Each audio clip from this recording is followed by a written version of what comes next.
Good afternoon, and welcome to today's reality check session. Why passing OT pen tests still gets organizations breached. Across critical infrastructure sectors, we continue to see the same troubling pattern.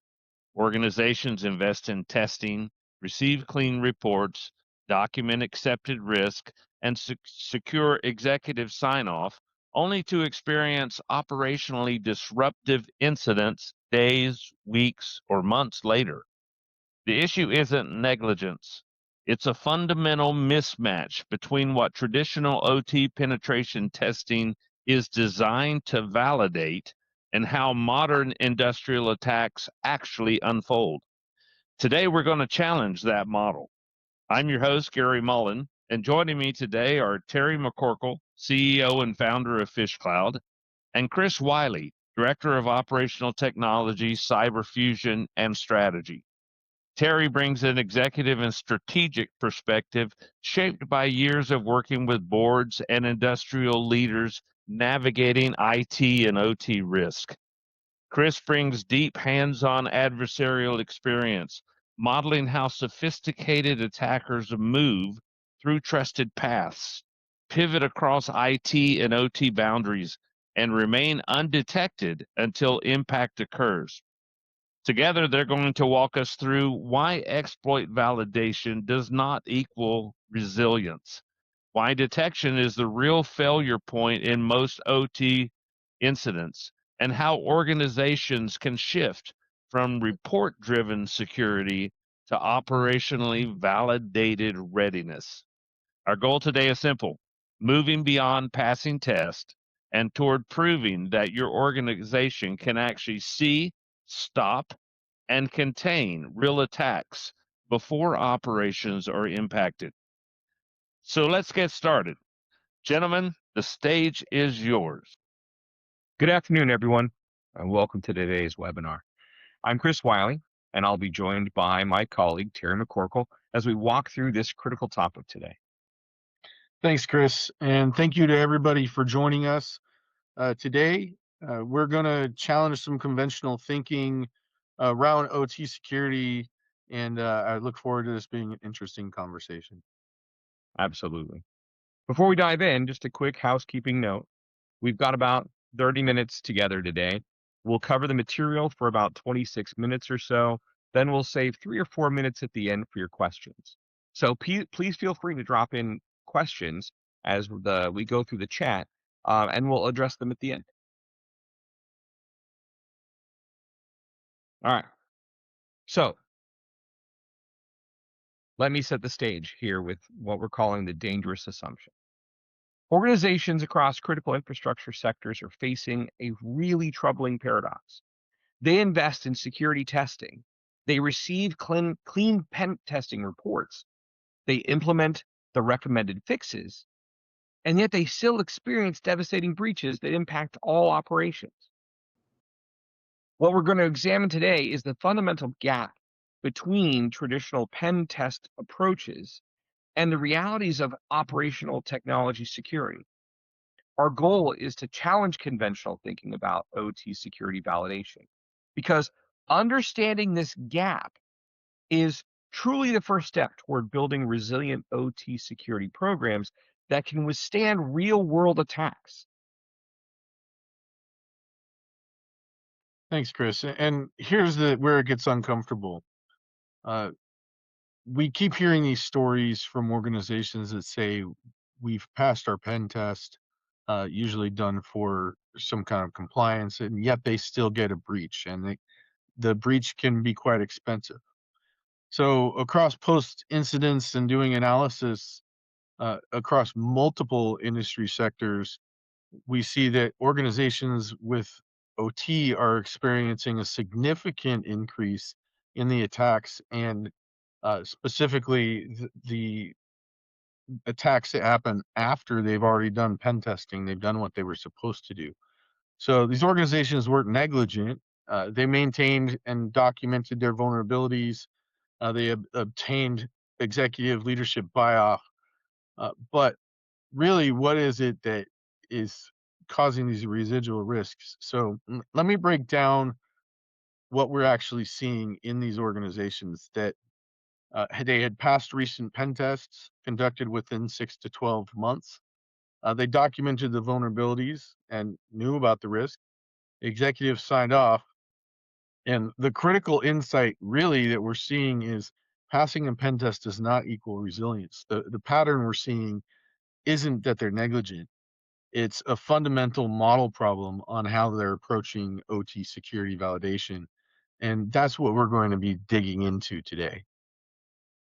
All right, let me add some context here because I think understanding the original purpose of pen testing helps clarify where it succeeds and where it falls short in operational environments.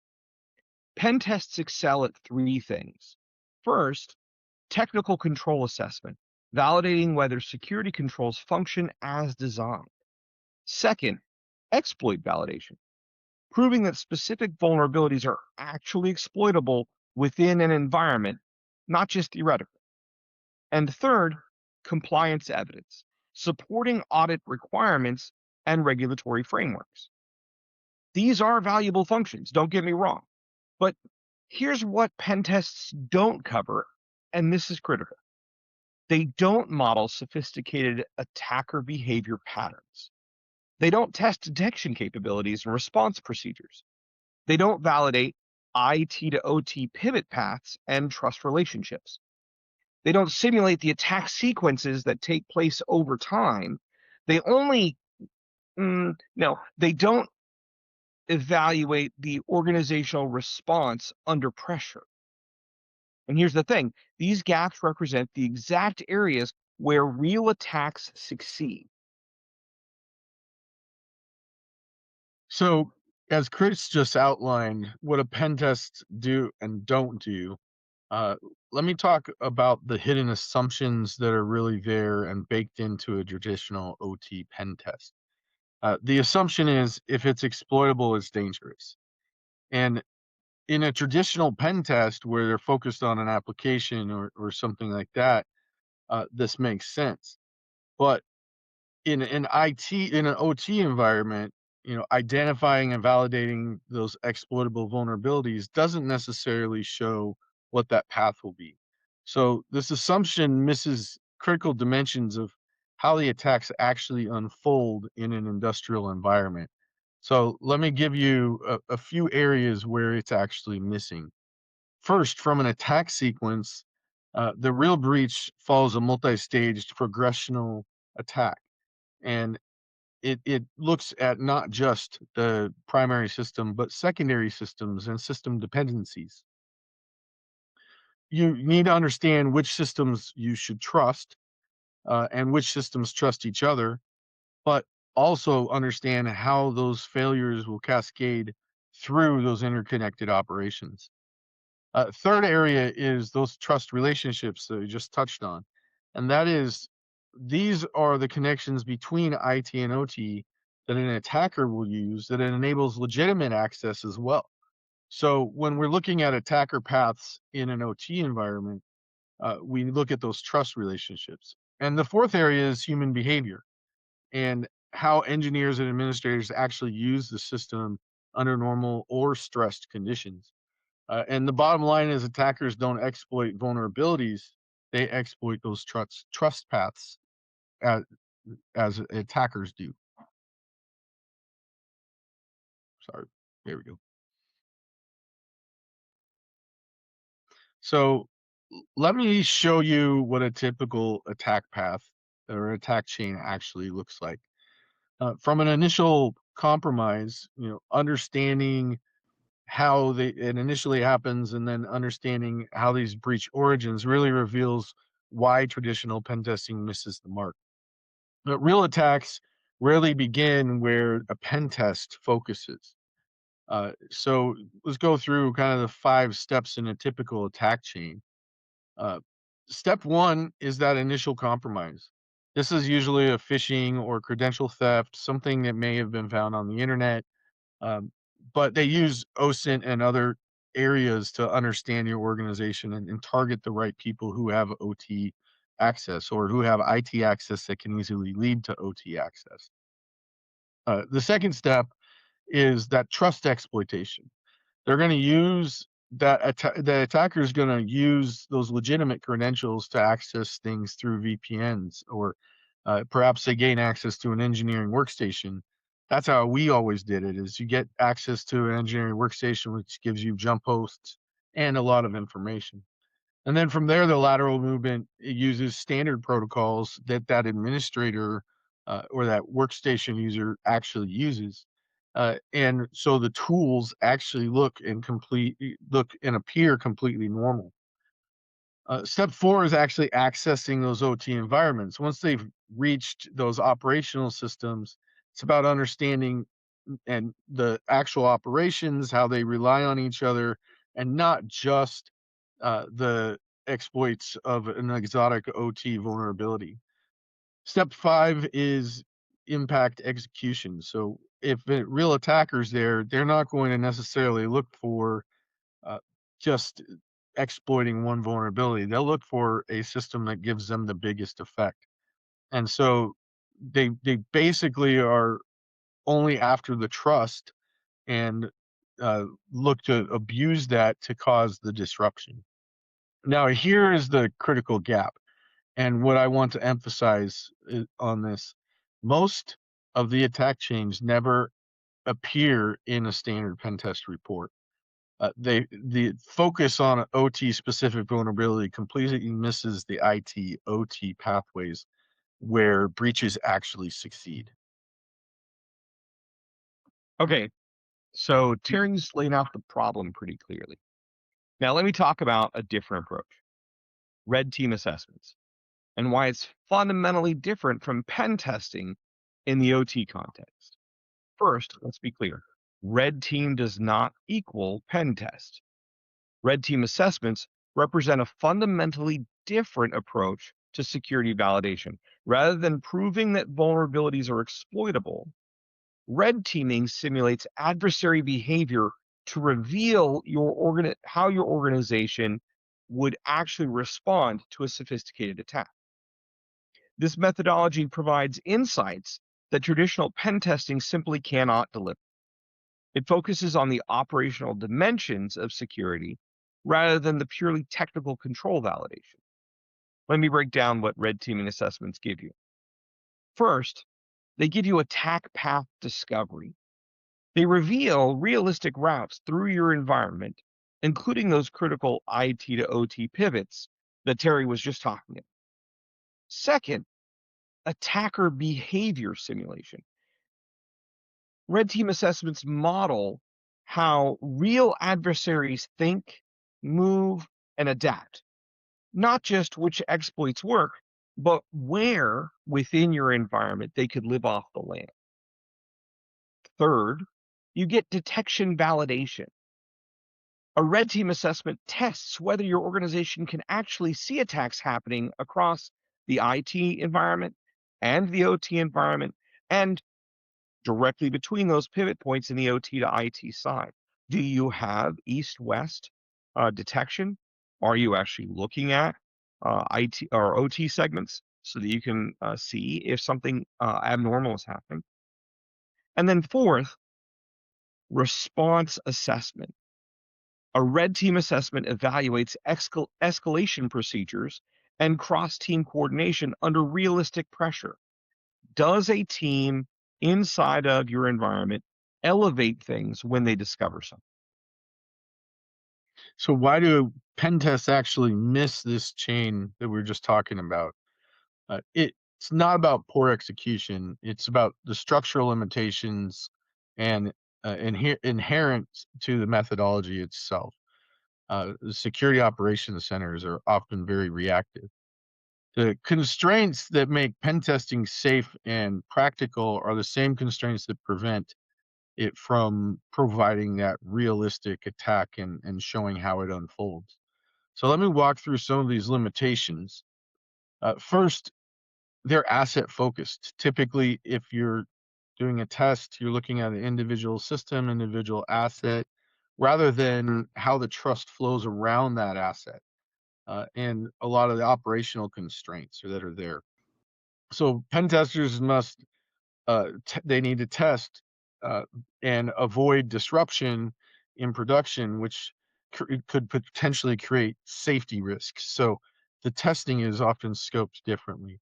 Um, and that's reasonable. I admit you have to be careful around those OT systems. But the second area is those operational constraints that really are there for those pen testers.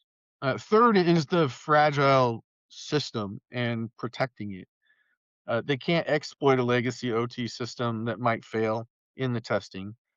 Again, that's understandable. Uh, but the fourth area, and really this is kind of the key point, it is a point in time assessment that tests a single moment, a single attack vector, or a more traditional application style assessment. While actual attacks actually appear over time and have extended periods of time. So there's safety boundaries to consider. The testing is exactly where real attackers cause the most damage. So attackers now just operate with different constraints. They take their time. They're not necessarily concerned about the safety, but they don't want to give themselves up. They'll exploit fragile systems, or they don't necessarily exploit the fragile systems until they absolutely want to show an effect. Uh, Instead, they'll focus on those trust relationships, pivoting between things and maintaining that visibility. So it's a fundamental mismatch when you're talking about a pen test that can't actually reveal the true exposure. All right. So let me talk about where an attack or a breach will actually succeed, because it's not where most people think. Post-incident analysis consistently reveals that technical exploitation is the critical failure. Detection is the critical failure, not the technical exploitation. So organizations fail to identify attacks in progress until operational impacts occur. And by that time, containment becomes significantly more difficult. Let me show you how this plays out from different perspectives. From the IT perspective, attacker activity appears as normal administrator behavior. Credential use, remote access, system management, all these things are things you should expect. They're normal in your environment, and they all look legitimate. From the OT perspective, network traffic uses expected industrial protocols. The protocols that we all know are inherently insecure, making malicious commands indistinguishable from routine operations. From the SOC perspective, security operations centers see nothing actionable. Events don't trigger alerts or correlate into incidents because you don't action against someone logging in. That's a normal credential use. From the OT team's perspective, operational teams aren't notified until physical impact manifests, and that's far too late for effective response. Now, traditional pen tests rarely assess detection capabilities. They validate whether vulnerabilities are exploitable, not whether your organization can identify the attack in progress. And attackers depend on this detection gap. The longer they can remain undetected, the deeper their access becomes, and the more options they have for causing impact while they live off the land. The average dwell time once an attacker gets into an environment is about 187 days. So they have plenty of time to go ahead and get deeper into the systems. So here's the critical question everyone should be asking. If your environment were compromised right now, how long would it take for you to know? Most organizations can't answer this with confidence. Think of red teaming assessments as a fire drill for your security program, not a structural inspection. It reveals how your people, your processes, and your technology perform together when facing a real threat so that you know when something happens that'll be properly escalated and actioned against.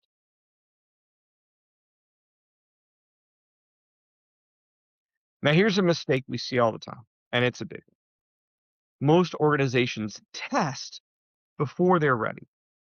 One of the most common mistakes in OT security programs is conducting penetration testing before establishing foundational capabilities. This creates risk without delivering actionable insights.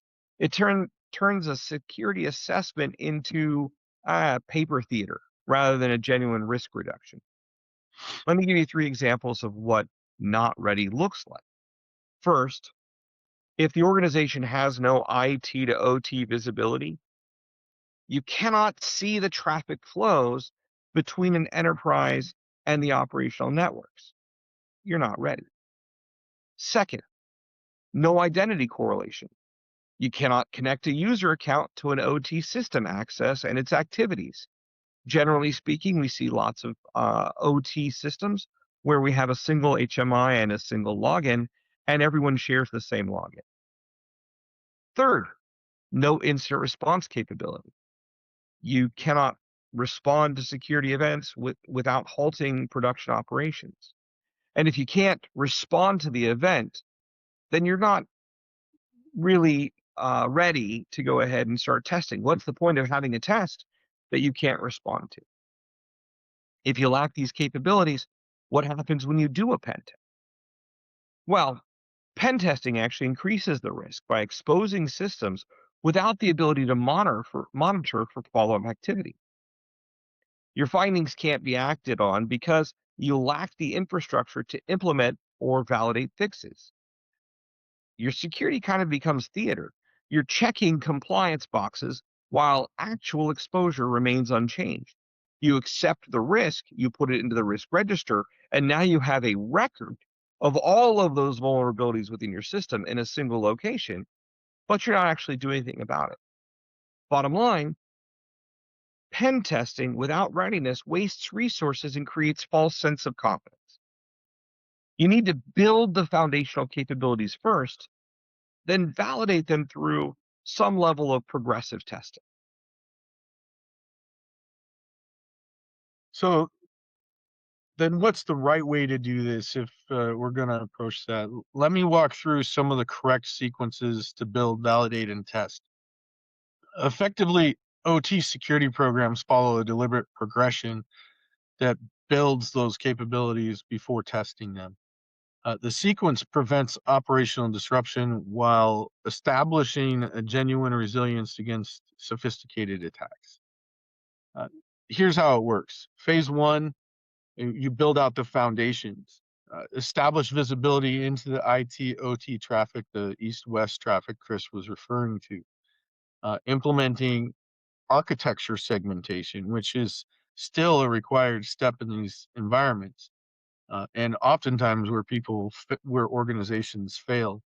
Um, and you need to deploy the monitoring capabilities and this together creates the infrastructure needed to detect and respond to those threats.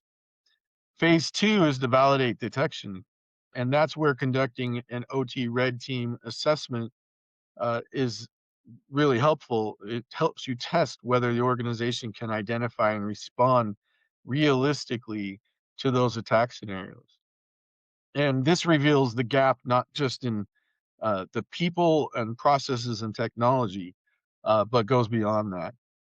Phase three is really to improve response, and that is addressing and identifying the gaps of detection, escalation, and coordination that were identified during that testing phase.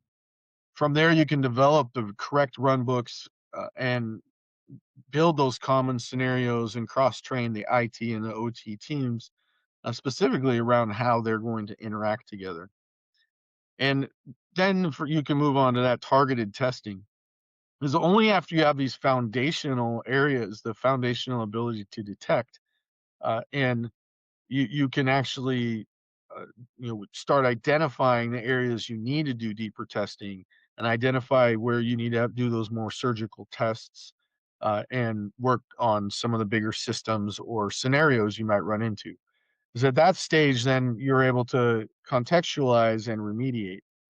So this sequence prevents outages and breaches. Each phase builds on the confidence of the last, and you end up creating a program that reduces risks and really gives you that operational sustainability.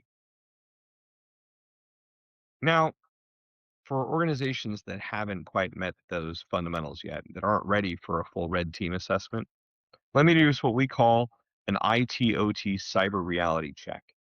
This is a safe starting point. The reality check provides intermediate and immediate value without operational risk. It's a structured workshop approach that maps actual attack pathways through your environment using existing knowledge and documentation. No active testing, no operational risk. The reality check answers the critical question every executive should be asking themselves. If we were targeted tomorrow, how would it unfold? Here's the 5-step process. Step 1, we together map your trusted paths. You document real IT to OT connections, shared credentials, and administrative access routes.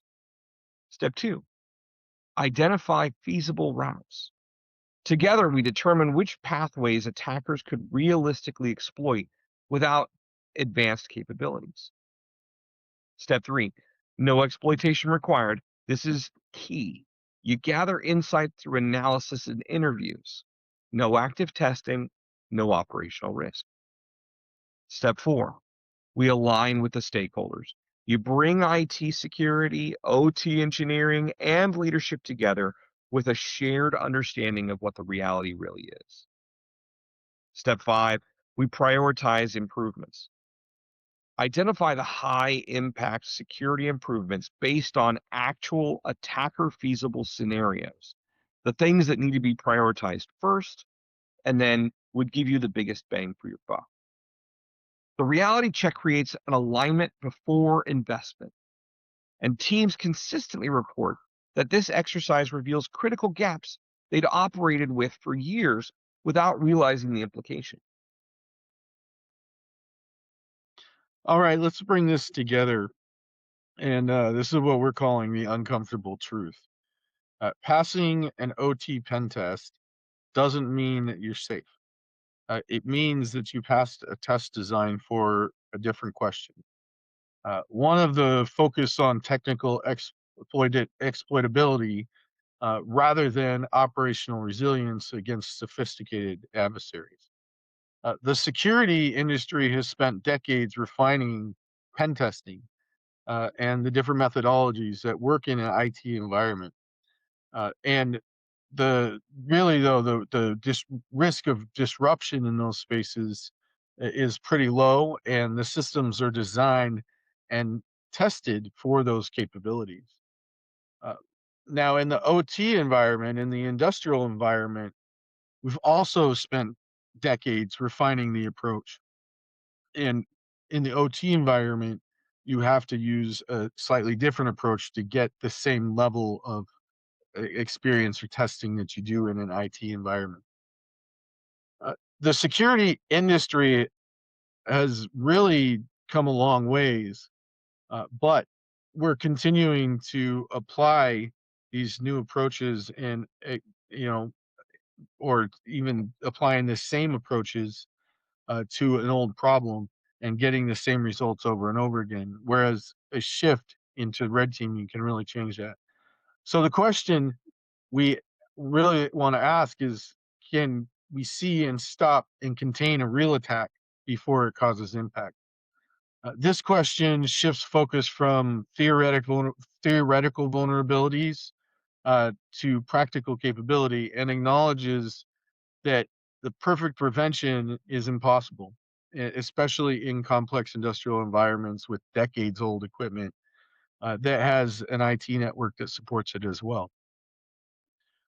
So, what should you be doing instead? Here's the top 3 things. First, attack path validation. That is one of the biggest areas that reveals how attacks would actually progress through your specific environment, and trust those relationships. Second is the OT red teaming. Test your organization's ability to detect and escalate and respond to sophisticated attack scenarios using the same attacker techniques that an adversary would. And third is the continuous improvement. Treat security as an operational discipline requiring the ongoing measurement and fulfillment and refinement. And that really means that you need to uh, be bringing that feedback from those reports and applying it into your processes. So these approaches answer the right questions, which is they reveal how the organization would actually defend itself when targeted, and not just whether specific vulnerabilities or theoretical could be exploited. That's the uncomfortable truth that mature security programs embrace, is looking at this not just from a, a specific testing procedure against a device or a segment, but actually understanding how all those trust relationships work together. All right, that brings us to our Q&A section. We've got a few common questions here that we wanted to address, but we also want to open it up for questions from you. So one of the first questions we're going to throw out, or we're going to answer for you, is, so when should we do OT pen testing? OT pen testing is good, again, after you've already identified the major attack paths. And if you want to dive into learning more about a specific system, say, for example, we recognize that we have a hard time protecting these specific devices or this specific software that sees more risk exposure than others. Those are areas where you could dive in and do a deeper pen test into a piece of software or even a PLC that you're most concerned about. But really, the goal there, or the trick there, is to understand that uh, OT pen testing doesn't give you a lot of the trust relationships that we're referring to with red teaming. Great. Second question. How do we reduce testing risk? Well, we start with the IT/OT cyber reality check. Zero exploitation, all analysis. Do tabletop exercises to test your response procedure. When do you move to active testing? Start with red teaming that focuses on detection and response. Only then should you do a traditional pen test on a specific, well understood system. Progressive risk, each step building on the last. Yeah, absolutely, Chris. And the third question we'll help answer is, how do we explain this to our board? So I think the real trick here is, if you're looking at the world from a compliance lens, they say here's the bare minimums, and a lot of organizations, that's kind of where they stop. The reality is the risk that organizations are facing today from sophisticated attackers that are leveraging things like AI and have the ability to learn a lot very quickly. Those are risks that are still emerging, and for anybody that has OT environments or critical infrastructure, even the stuff that's hidden in the data centers that organizations run, those are risks that need to be well understood as a business, and you need to understand how you will respond to an attack in those environments, which is why a red team really helps differentiate by using those attacker tactics and techniques. It helps demonstrate your capability to detect. So that is a good approach. If you need to talk to a board, is explain this gives you a better visibility into your true risk as an organization. Okay, we have 3 additional questions from the audience today. And Terry, since you just talked about speaking with the board, I'll ask this question first.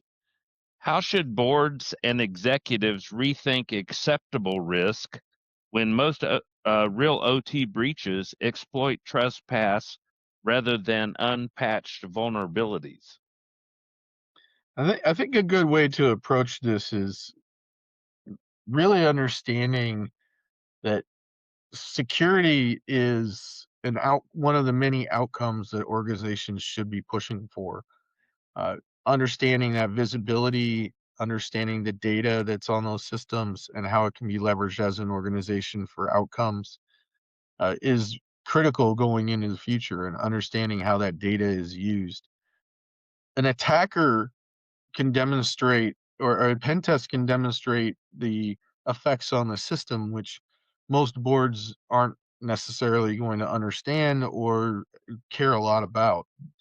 Whereas a red team, we can come in and we understand those attackers, the adversarial tactics, use those trust relationships to demonstrate what an attacker would actually be able to do. And that it gives the visibility to the board to understand a much broader risk picture for the organization. Um, it's some of the things that a red team does can be seen as simple. For example, collecting data. But the data you collect after you get inside an organization informs the rest of your test and therefore informs the rest of your attack chains. Those are the sort of areas where the traditional pen testing does not necessarily get into, is how do all those systems work together, including the people. Okay, here's another follow-on question for you guys.